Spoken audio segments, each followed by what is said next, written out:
ทักทายสบายดีเนาะพ่อแม่พี่น้องเมื่อสุคนตอนนี้ก็เฮา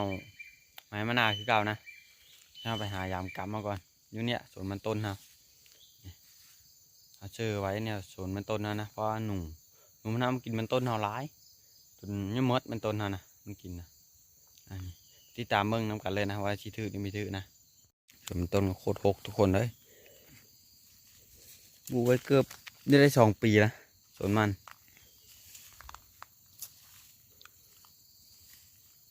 มีที่ก้นมันนะปีนี้น่าจะได้ก้นละมันทุกคนเลยจะมีแม้นสวนมันนะจะมีเป็นป่านี่โอ้โหทก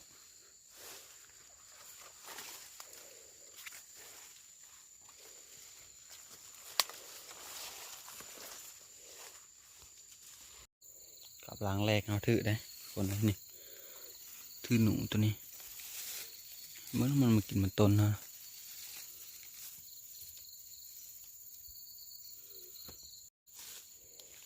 เบื้องหลังนี้ได้ป่ะนี่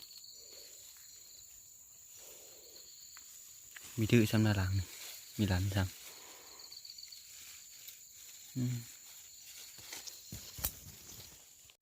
หลังนี้เขาได้ผ่านเย็นกาดนะทุกคนเด้อยู่ทีมันมากินมันต้นนะมันโคตรหูเขาเลยถือหนูตัวหนึ่งเนี่ยตัวแทนนี้เนี่ยไม่ถือวะไม่ถือทุกคนเลยมีหลานซ้ำหลังนี้ได้ป่ะนี่มีถือหลังนี้กามเขาก็ยางเพื่อจะหมดแล้วนะทุกคนหากระดื้อหนู2 ตัวเท่านั้นมันโคตรกินละลายได้แค่นี้นะไม้เขาก็มีนะมาโถนะเขาปูไว้กำลังยิ่งใหญ่ทุกคนมาโถหลายเติบเลย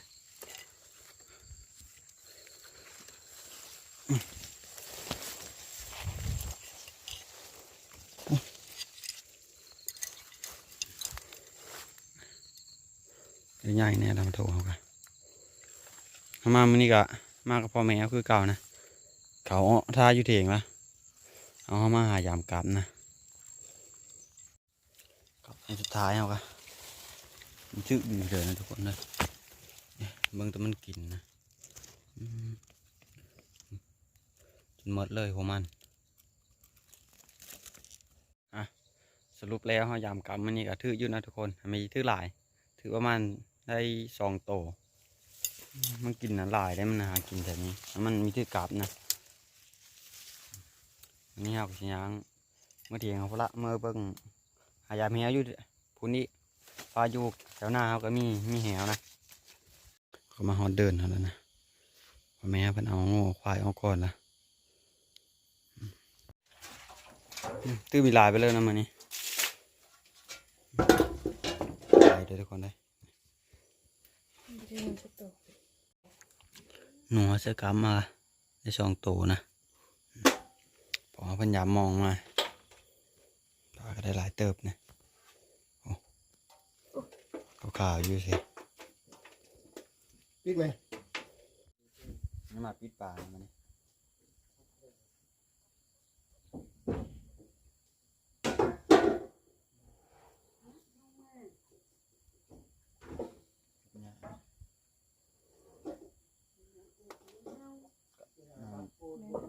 ่ยเขาก็ไม่ได้ไปหยาดมันนะเพราะเขาเพิ่นไปหยาดมันแล้วมันมีชื่อ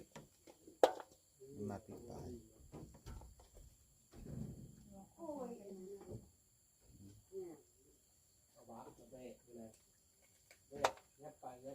วอ้อยเลยทุกคน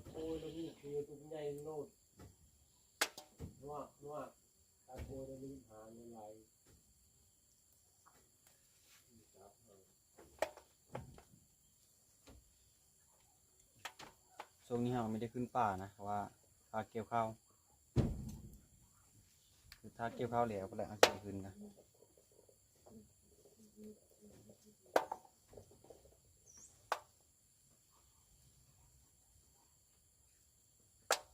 ปลาก็ได้ปิดเหลวแล้วนะ ได้หลายเติบนะทุกคน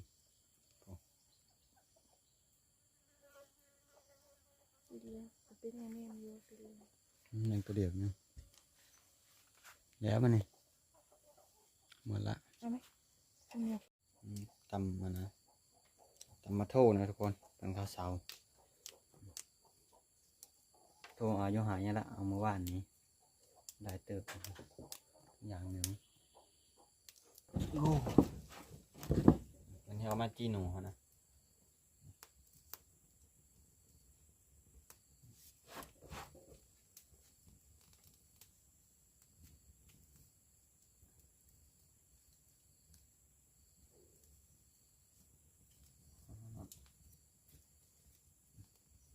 มันนี่เอาเชดเมนูมกหนูนะมกหนูกินมันนี่กับปิ้งปลาเนี่ยโคตรหอมเลยทุกคนเลย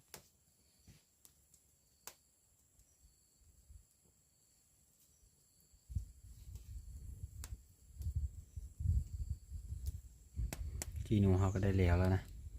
จะน้อยจะลงหาเกี่ยวเขาว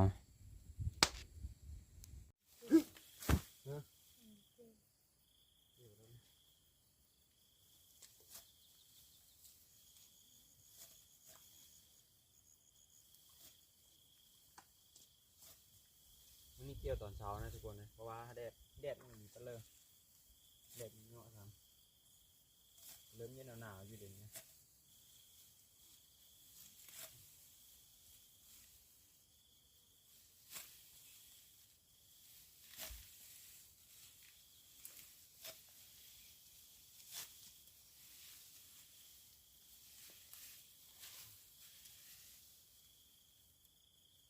ก็แห้งคนเลยที่ดื่มมาสเตอร์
เกี่ยวกับผู้ทักนาโค้งกู นี่มันนี่แก่ เกี่ย นะ วโลดจับแบบนี้นะนี่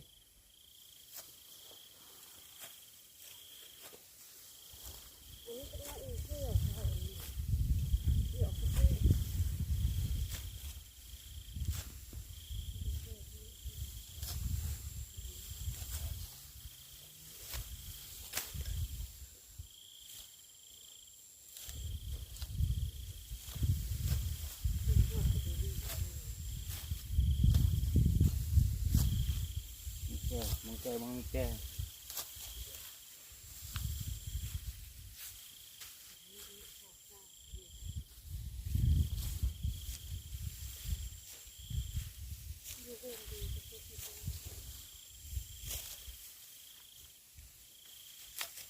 แก่อยู่ล่า แก่อยู่แต่เรา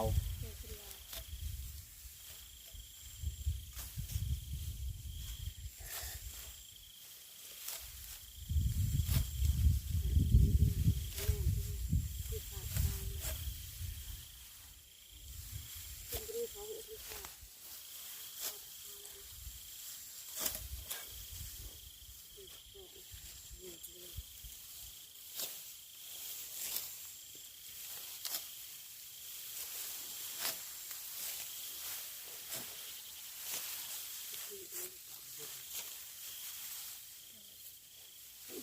ดังอยู่นี่ นี่ก็เริ่มจะสายนะทุกคนมันขึ้นหาเฮ็ดอยู่เฮ็ดกินท่านะกับพ่อแม่เขาเกี่ยวท่ากับน้องเขาได้บัดนี้มันขึ้นเฮ็ดมกหนูเฮาบัดนี้อึ๊บเอาขึ้นมากินท่านะมาจ้าหนูมานี่เฮ็ดมกหนูนะก่อนหาสิเฮ็ดมกเอามาพักก่อนนะพักก็มันหมุนๆเลยทุกคนเฮ็ดพักคือลาบนี่แหละพักมันหมุนนะ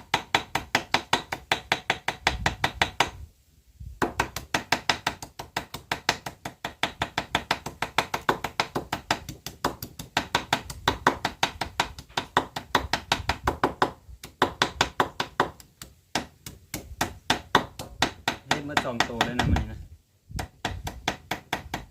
ตัวเดียวยังมีพอกินทุกคน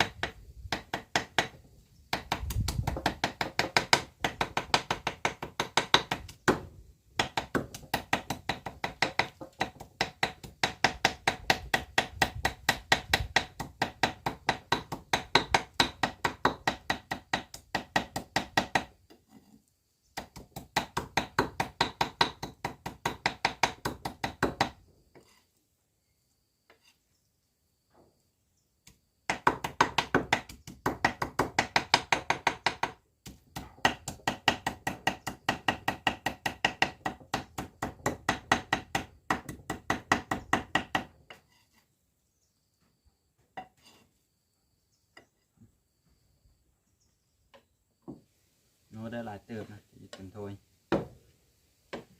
อันนี้มันจะมาซอยพักมาต่อนะยูซื้อมกเนี่ย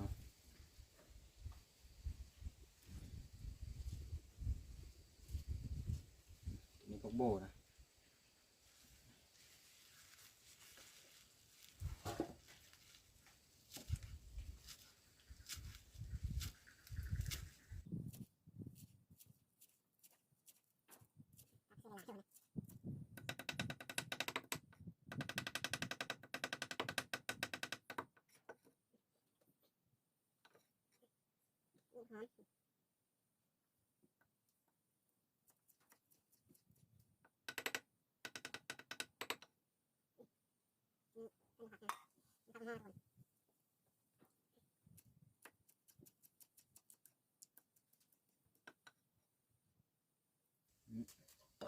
นี่พักอีตู้นะตัวนี้อาสิเด็ดเชียว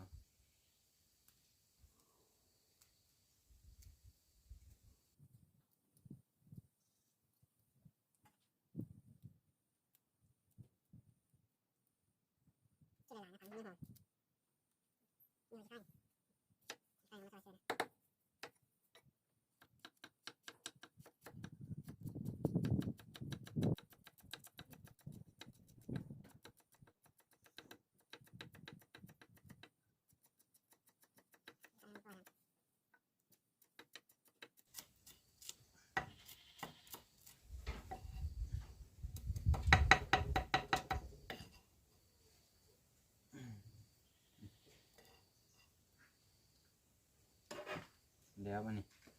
เสื้อวะ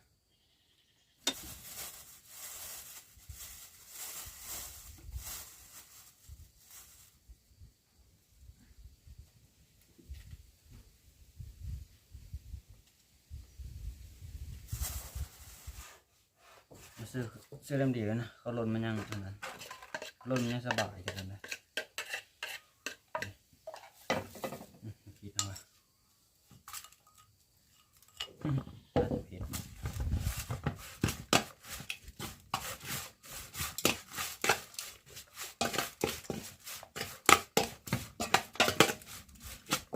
น่าจะเผ็ดแห้งทุกคนเลยเพราะมันคิดว่าหลาย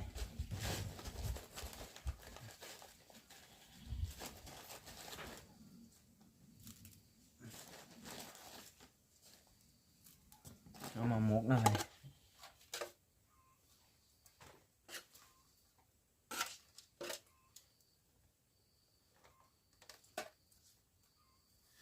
เวิร์กไปเลยออกก่อน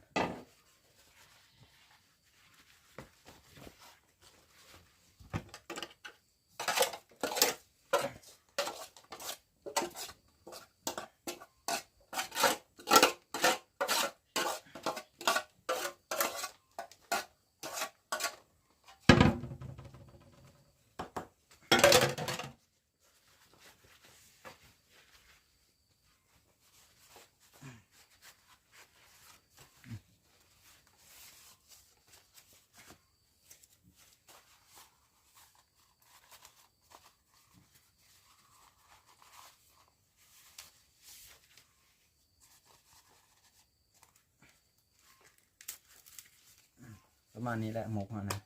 มันหมูก่อนนะหมกเจอที่ขาวเลยนะ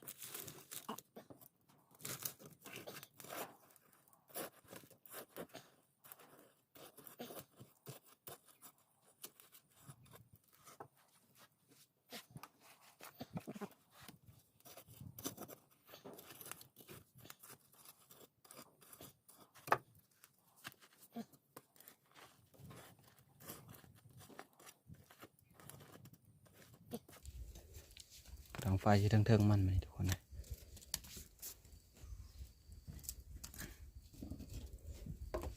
ปิ้งปลาเขาเลยนะมันนี่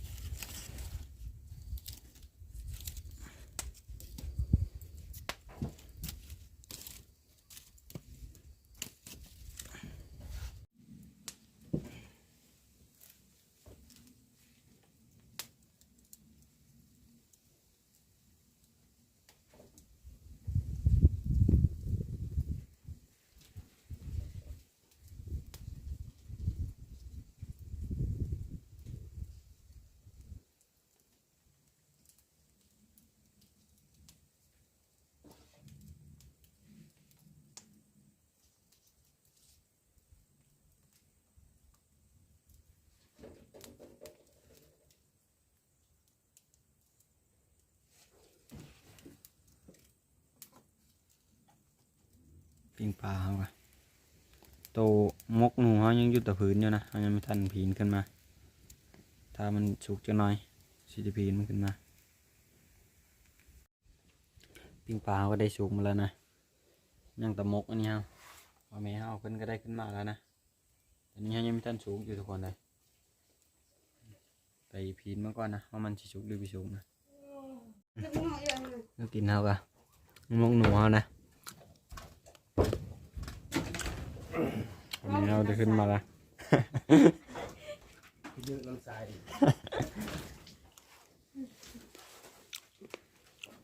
มามันนี่ทุกคนเขาง่ายน้ำเดียวบันนี้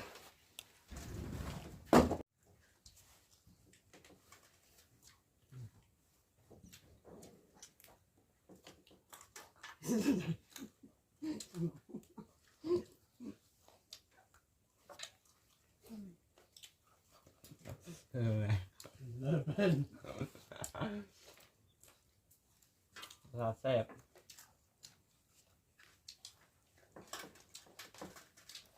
เพ่นแล้วแสบจุกมืออยู่ นี่เรากินข้าวกินน้ำเผื่อแล้วนะนี่ก็ตอนแรกแล้วทุกคนเลยประมาณบ่ายโมงบ่ายสองแล้วเรามีได้ลงเกี่ยวข้าวทำนะเราจะพัดข้าวเมื่อพันเมื่อกินเมื่อชิมเบ้างนะถ้ามันอ่อนหรือมันไปเลยข้าวชีสพันข้าวปุเลยนะเปิดกำลังปูลานรวมกันทุกคนเลย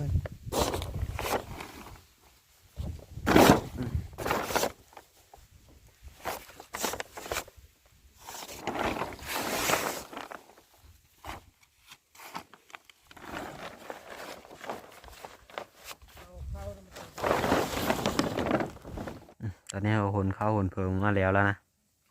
นี่ไหมฟาดเขาค่ะเขาจะฟาดเชื่อไม้แป้นตัวนั้นนะไม่เขากำลังไม่ฟาดมา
ถ้าเขาเอาก็จะแล้วนะ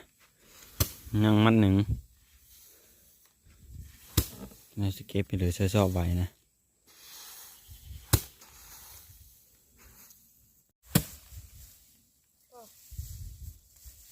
แล้วบ่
มาหุบเขาใช้ซอบนะ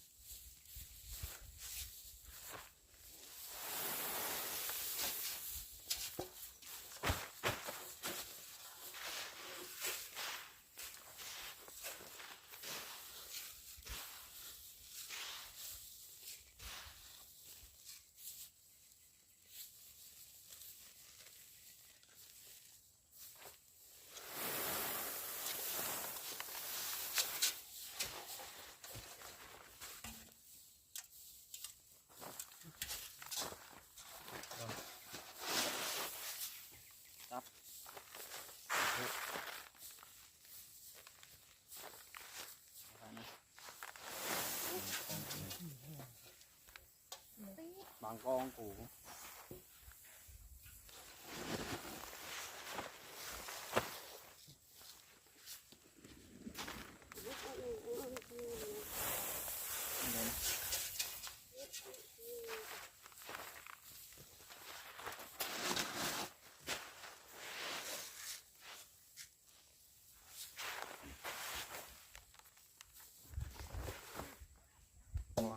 ร้อนหน่อย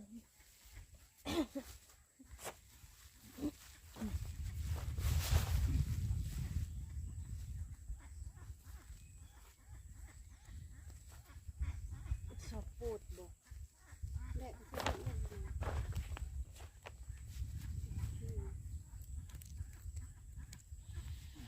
ชอบชอบ เนี่ย ได้ไหม กินจนขาดไม่ได้ที่ ดี